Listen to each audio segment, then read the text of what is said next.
The lobby was polished like glass, shining under the morning lights. People moved with quick steps, carrying files, wearing proud suits, speaking into phones as if the world belonged to them. But the moment she walked in, silence followed her. Heads turned, whispers rose. She carried herself like someone who owned the ground she walked on. Her gray suit was simple but powerful, her heels striking against the marble floor with a rhythm of authority. She was the CEO of her own rising empire, and she had come here for a reason. At the reception desk, the woman behind the counter frowned the moment she looked up. The receptionist's smile faded, replaced by something sharp, something bitter. She scanned the visitor, saw confidence, saw elegance, but her own pride burned too strong. Instead of greeting her, the receptionist leaned forward and asked in a cold voice, "Can I help you?" The tone was not a welcome, it was a warning. The CEO nodded calmly. "Yes, I have a meeting with your board." The receptionist narrowed her eyes. She did not even check the system. Instead, she crossed her arms and said, "Meetings here are for important people. You should go back where you belong." For a moment, silence hung heavy. A few workers nearby froze mid-step. They were shocked at the audacity, but none spoke.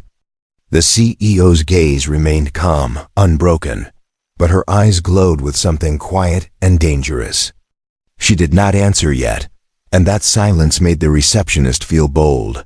The receptionist's lips curled into a cruel smile. She raised her voice so that others could hear. "This place is not for you. You don't belong here. Get lost before security throws you out." Her finger pointed, sharp and shaking, but her arrogance stood taller than her trembling hand. A guard stepped closer. He wasn't sure if he should act, but the tension pushed him forward. He glanced at the receptionist, then at the CEO, as if waiting for permission to intervene. The receptionist nodded toward him, whispering, "Take her out." But the CEO finally spoke. Her voice was calm, deep, steady like stone. "Be very careful with your words. Today, you think you're guarding this place. Tomorrow you may find me owning it." The room shifted. The receptionist blinked.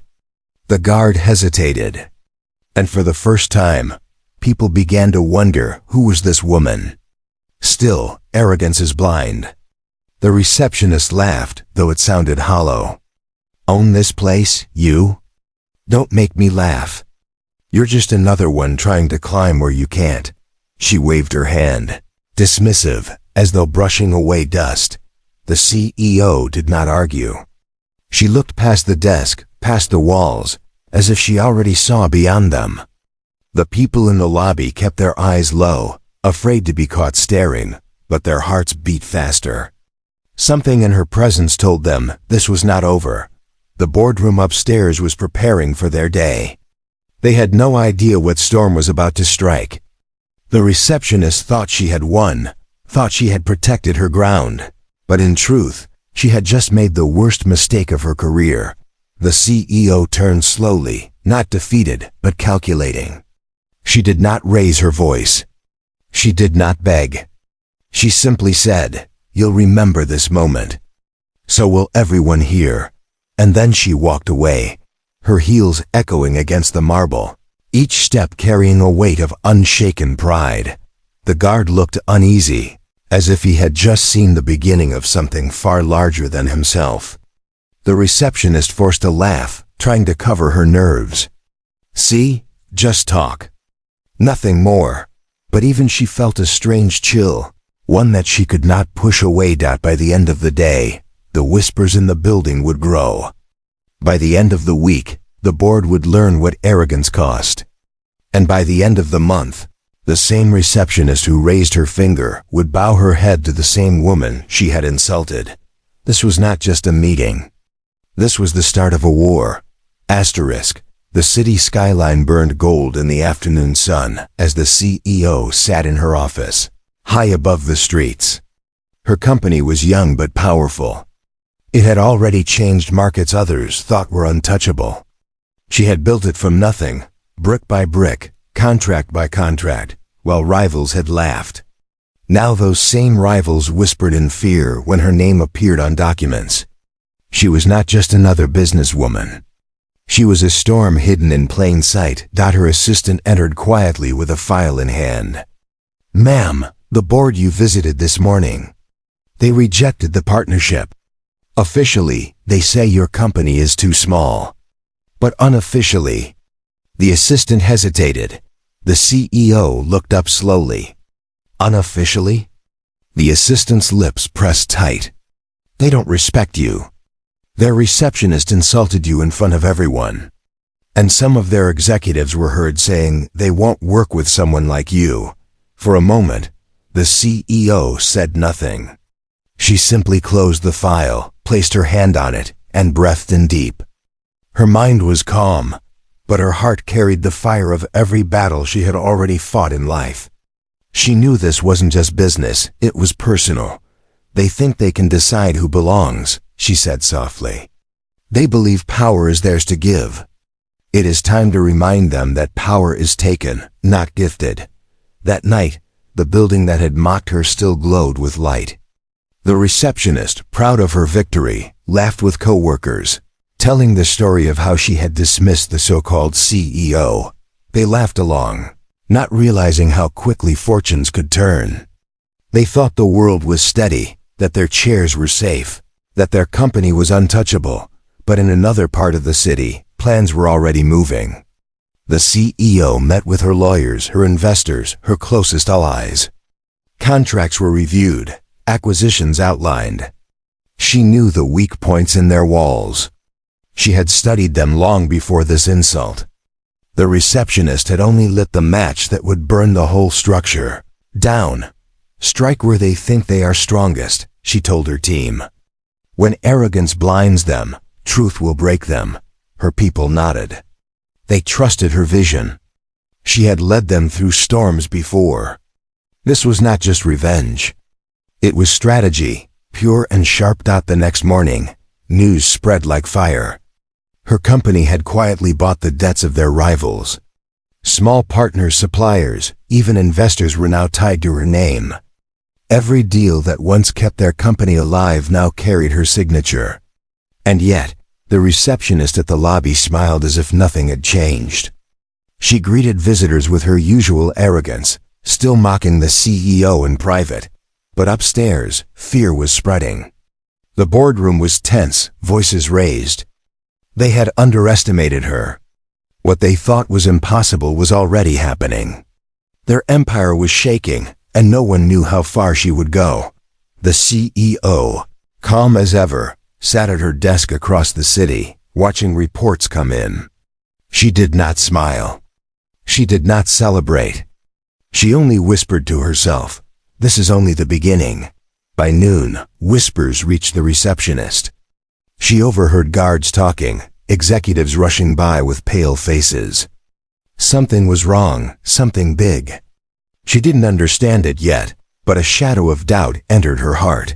And then, as if fate enjoyed irony, the CEO returned. She walked into the same lobby, her presence even stronger than before. People moved out of her way without thinking. Her steps were calm, but her eyes carried storms. The receptionist froze. Her smile vanished. Her mouth opened, but no words came. For the first time, she felt fear not of being caught, but of being crushed by something far greater than herself. The CEO stopped at the desk, leaned just slightly, and spoke in the same steady voice as before. "I told you. You would remember this moment." The receptionist's throat tightened. Around her, silence grew. Workers watched from every corner, their eyes wide. Some already guessed what was coming. Others refused to believe it. But all of them knew something was about to change forever. The CEO did not wait for permission this time. She walked past the desk, past the guards, straight toward the elevators. No one dared stop her. The receptionist sank into her chair, trembling, her arrogance broken into pieces. The war had begun, and the company was already losing. Asterisk the elevator doors slid open with a quiet chime. The CEO stepped inside as if she had always belonged there. She pressed the top floor button without hesitation, her reflection staring back at her in the mirrored walls. Behind her, the receptionist stood frozen at her desk, unable to move, her hand shaking as she reached for the phone but never dialed. Fear had already taken her voice. Upstairs, the boardroom was in chaos. Papers scattered across the long table, voices clashing, men and women in fine suits shouting at one another. How did she get those contracts? One demanded. She owns nearly 40% of our supply line. Another cried. The chairman slammed his fist on the table. This is impossible. She was supposed to be a minor threat, but the numbers on the screen told the truth. Shares had begun to drop. Investors were pulling back. And the same CEO they had dismissed was now standing at their door. The doors opened, and she walked in. Silence fell instantly. The storm of voices died into a stunned hush. All eyes turned toward her. She didn't raise her voice. She didn't need to. Her presence filled the room like a tide washing over trembling sand. "You thought I was nothing," she said calmly. "You believed your walls could keep me out. But arrogance builds cracks, and I know how to break them." The chairman stood, face red, trying to recover his power. "You have no right to be here." "Security." He stopped mid-sentence, realizing the guards by the door were not moving. They stood still, eyes shifting between him and her, waiting, unsure. Power had already shifted, though the board didn't want to admit it. One director, an older woman with silver hair, leaned forward. Her voice was softer, almost respectful. "What do you want?" The CEO met her gaze, unflinching. "I don't want. I take. You mocked me, dismissed me, tried to shut the door in my face. Now I will not just open the door, I will own the building." Gasps broke around the table. The chairman clenched his fists. "We'll never give in to you," he shouted. Her eyes narrowed, and for the first time her calm voice carried steel. "You already have. Every step you made to block me gave me more ground. Every insult you spoke gave me more fire. And every debt you ignored. I bought it." She dropped a folder onto the table. Contracts spilled out, stamped, signed, sealed. Proof that much of their empire already belonged to her company. The board members leaned in, faces pale. Some whispered, some shook their heads in disbelief, but none could deny what was in front of them. The chairman grabbed the papers with trembling hands, reading through them as if he could change the words by sheer anger. You can't do this," he muttered. The CEO stepped closer. "It's already done." For a long moment, no one spoke. The weight of her words settled into the air like iron chains. Everyone felt it. The balance had shifted. She had not come as a guest. She had come as a conqueror. Downstairs, the receptionist sat frozen at her desk, listening to the whispers rushing through the lobby. Workers were already talking. "She owns the company now. The board can't fight her. Everything is changing." The receptionist clenched her fists, her pride shattered. She had mocked the wrong person. She had insulted someone who carried storms in her hands. Now she could only sit and wait as her world crumbled above her. Inside the boardroom, the CEO gathered her folder, but left the papers scattered across the table like broken shields. She turned toward the door, her voice calm once again. "You had a chance to work with me. Instead, you chose to work against me. Now you will answer to me." She walked out, her heels striking the floor with the sound of final judgment. The directors stared at one another, speechless, their empire burning around them and none of them knowing how to stop it. As the elevator doors closed behind her, she whispered to herself, not for them, but for her own resolve. This is not revenge. This is justice. And in that moment, the true turning point had arrived. Morning sunlight poured over the glass towers of the city, but inside the rival company, The mood was dark. The receptionist sat stiff at her desk, eyes darting to every passing executive. Their faces looked tight, their steps quick, their voices low. Whispers followed the air like smoke after fire. Something was wrong, terribly wrong. The receptionist tried to smile at visitors, but even they noticed the tension. The lobby, once a proud place of polished marble and steady order, now felt heavy. Rumors were spreading fast. Investors were leaving, contracts were collapsing, and the CEO they had dismissed was now appearing in every news headline. On giant screens in the building's hallways, reporters repeated the same story. A young black CEO shakes the market, buying debts and outmaneuvering her rivals. Their empire, once unshakable, is crumbling. The receptionist froze when she saw her picture standing at the desk, pointing arrogantly at the very woman now on the screen. The clip replayed from hidden phone footage someone had recorded. Her words, her mocking gesture, her insult, now the shame of the entire company. Workers whispered louder now. That's her. She insulted the CEO. She told her to get lost. Because of that, the whole company is paying. Her cheeks burned. She wanted to scream, to defend herself, but no words came. She remembered that cold warning, spoken in a calm voice. You'll remember this moment. She did. She couldn't escape it. Upstairs, the boardroom was worse. Meetings stretched through the night, but every solution failed. Their shares had dropped again. Suppliers had cut ties. Employees were leaving in waves, drawn to the rising star of the rival CEO's company. What had once taken decades to build was falling apart in days. The chairman slammed his fist again, but his voice carried less power than before. We cannot let her take everything. One director shook his head slowly. She already has. If she wanted, she could close us today. The chairman's face turned red. Then why hasn't she? The older woman with silver hair answered, her tone quiet, almost respectful. Because she wants us to feel it.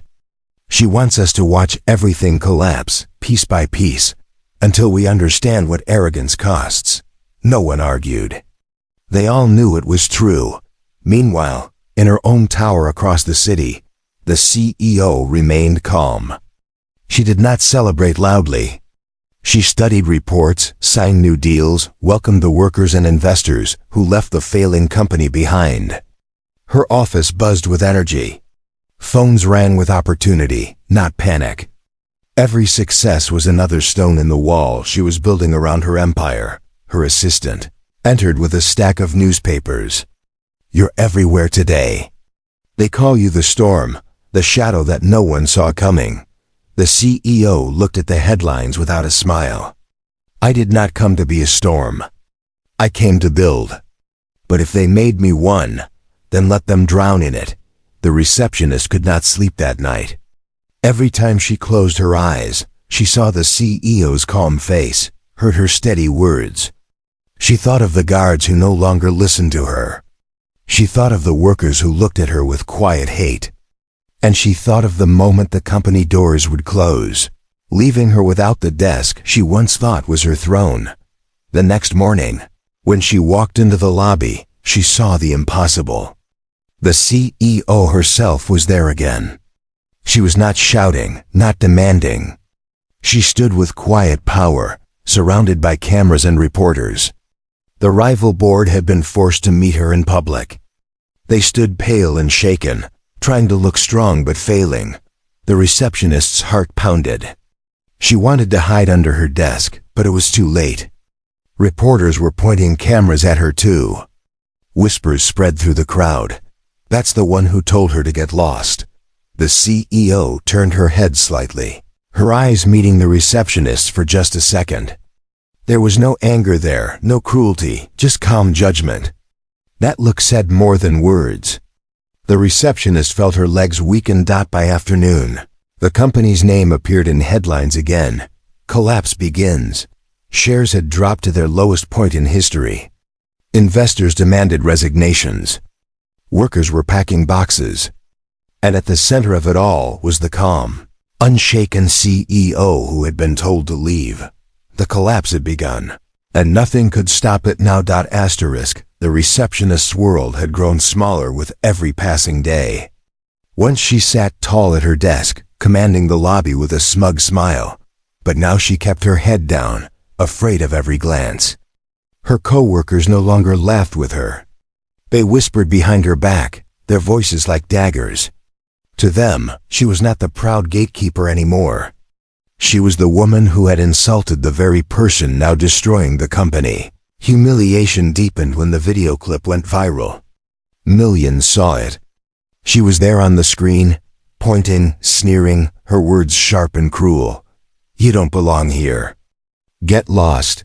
Then the scene cut to the same CEO standing before reporters, powerful and calm. The contrast was too perfect, too brutal. Comments flooded every platform. The receptionist who mocked the storm. Arrogance meets karma. She picked the wrong woman. Every time the receptionist's phone buzzed, she feared another message. Strangers mocked her. Old friends avoided her. Even her family stopped calling. The shame was too heavy, too loud. She walked through the lobby like a ghost now, no longer the proud voice of the company. Meanwhile, upstairs, the board fought desperately to hold on. They had called emergency meetings, begged investors to return, promised impossible results. But every door slammed shut. The rival CEO controlled too much already. Their empire was falling apart, and with it, every illusion of safety. One morning, the receptionist was called into the chairman's office. She entered nervously, her hands trembling. The board members sat around the table, their eyes heavy with anger and exhaustion. The chairman's voice was low, but sharp. "Do you understand what you've done?" She stammered. I was just doing my job." She looked. She didn't belong. The silver-haired director cut in. Her voice was like ice. "That woman owns half of us already. Soon she will own all. And because of your arrogance, the world now sees us as fools who spat in the face of power." The receptionist's lips quivered. "I didn't know." The chairman slammed his fist. "You should have known. A receptionist is the first face of the company. And you made us into a laughingstock." Tears filled her eyes, but no sympathy came. One by one, the directors turned their faces away, as if she were already gone. The chairman finally said, "Pack your things. You're finished here." The receptionist froze. Her chest tightened. The desk that had been her pride, the position she once guarded like a throne, it was gone in a breath. She tried to plead, but the words caught in her throat. Security was already at the door, waiting to escort her out. Downstairs, as she walked back to the lobby for the last time, workers stared openly. Some smirked, others whispered, a few shook their heads. She kept her eyes on the floor, her shame too heavy to bear. She had spent years looking down on others. Now everyone looked down on her. As she reached her desk, the CEO entered the building. The moment froze. The woman she had insulted stood before her once again, calm, radiant, untouchable. The receptionist could not meet her gaze. Her knees shook, her face burned. The CEO did not gloat. She did not laugh. She only spoke, her voice steady and quiet. "Do you remember what I said? That you would remember this moment?" The receptionist's lips trembled. She nodded, tears falling. The CEO leaned slightly, her eyes piercing but not cruel. "This is what arrogance costs. You did not just insult me. You insulted every woman who has ever had to fight to be heard, every person told they did not belong. You became the voice of their enemy. And now you are nothing." The receptionist broke. She collapsed into her chair, sobbing quietly. Security stepped forward, lifting her gently but firmly. She did not resist. She had no fight left. As she was escorted out of the building, workers whispered louder. Some pitied her, most did not. To them, this was justice. To her, it was the end. The CEO walked past the desk without another word, heading for the elevators. She did not look back. She had no need to. The receptionist's fall was complete, and above them all, the board trembled, for they knew they were next. The boardroom smelled of fear. Coffee cups sat untouched, papers lay scattered, and the air was thick with panic. The directors, once proud leaders of a mighty empire, looked more like cornered animals. Their receptionist was gone, humiliated before the entire company. Their reputation outside was collapsing faster than their stock price. And the woman they mocked now stood as their greatest threat. The chairman paced the length of the table, his voice hoarse from shouting. We cannot let her win. We built this company. We have survived recessions, lawsuits, governments trying to crush us. And now one woman dares to think she can own us? But the silver-haired director only sighed. She doesn't think. She knows. Every day we bleed more ground. The investors trust her more than us now. And even our employees are leaving in groups. Another director slammed his folder shut. Then we must strike back. We'll go public. We'll smear her name. Find her weaknesses. Destroy her reputation before she destroys us. For a moment, the room brightened with false hope.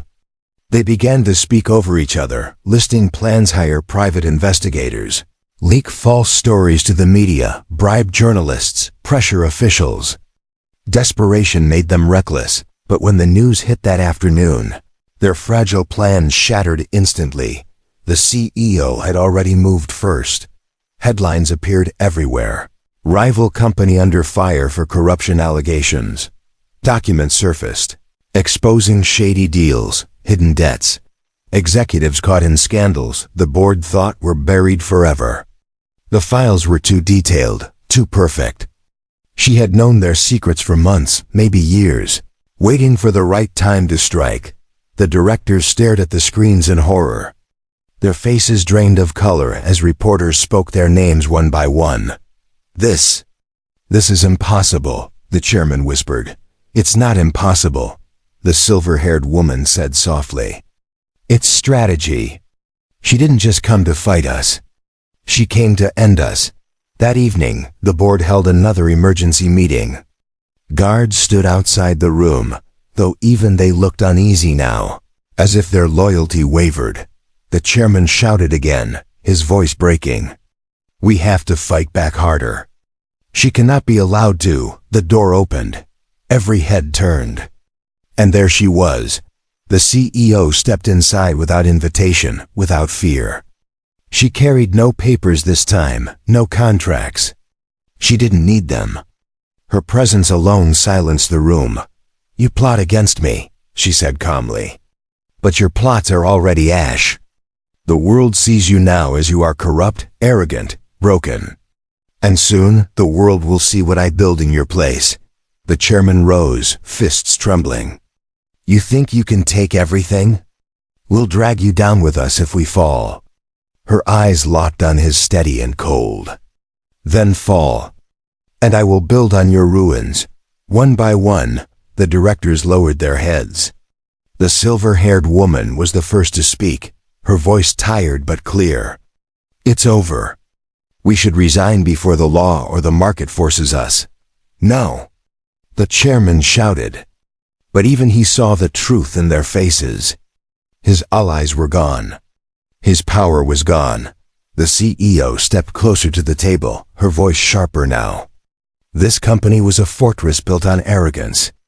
But arrogance is weak. I build on truth, on vision, on fire that you cannot smother. Tomorrow your name will be history. And mine will be the future. She turned to leave, but stopped at the door. Your receptionist thought she was your shield. She mocked me, thinking she spoke with your power. But she was only a mirror, reflecting what you all are. And now, just like her, you will be nothing. The door closed behind her, leaving silence so heavy it felt like chains. For the first time in their lives, the board realized they were not leaders anymore. They were prey. And the hunt was almost over. Asterisk, the sun rose over the city with a glow that should have felt warm. But inside the rival company's tower, the light only revealed their ruin. Employees lined the lobby with boxes in their arms, carrying out their belongings. The once proud building was no longer buzzing with energy. It was heavy with silence, broken only by the sound of footsteps leaving for the last time. The receptionist, now stripped of her position, walked through the crowd like a shadow. She avoided every stare, but the whispers followed her anyway. People pointed at her, remembering the video, remembering her insult. Her face burned as she passed the same desk that had once been her throne. It now stood empty, abandoned, waiting for someone worthy to sit there. Upstairs, the board fought its last battle.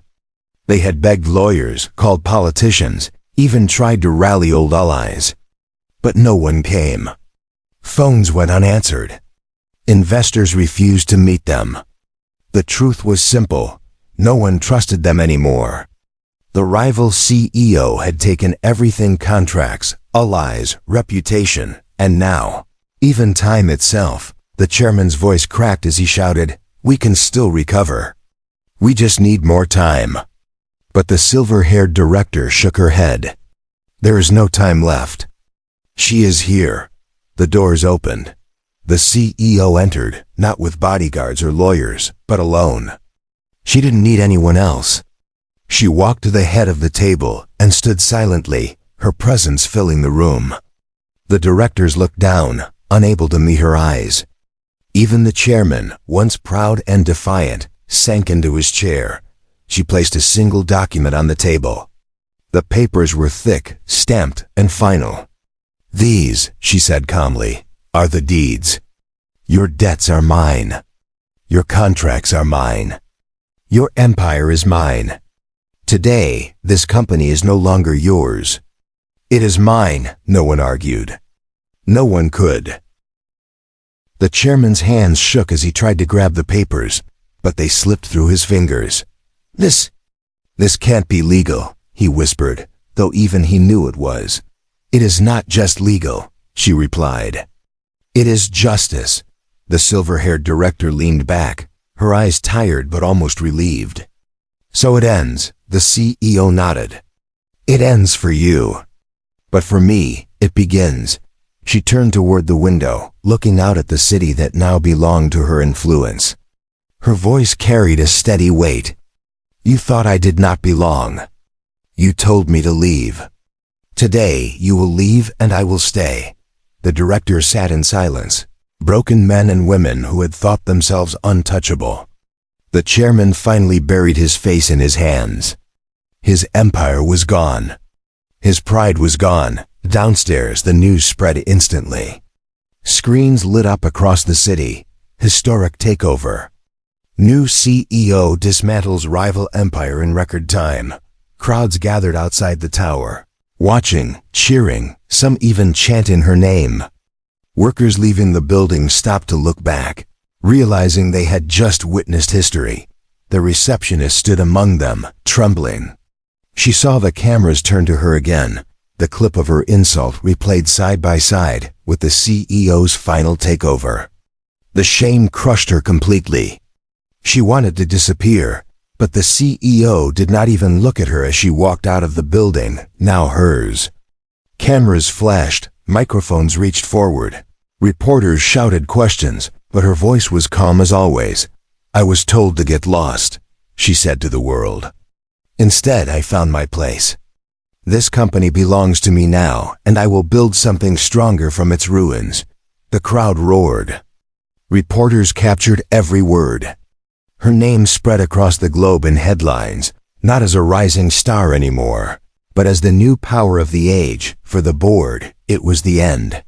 For the receptionist, it was humiliation without escape. But for her, it was only the beginning. She walked down the steps, the city's eyes on her, her heels striking like thunder. The empire had fallen. The throne was hers. Asterisk. The tower that once carried another company's name now glowed with hers. Workers looked up at the giant letters across the skyline. a symbol of change carved into the heart of the city. Where once arrogance had ruled, a new empire stood, born from fire and humiliation. Inside the lobby, the polished marble floors no longer echoed with cold laughter. Instead, they carried the steady rhythm of new footsteps, people chosen for talent, not pride.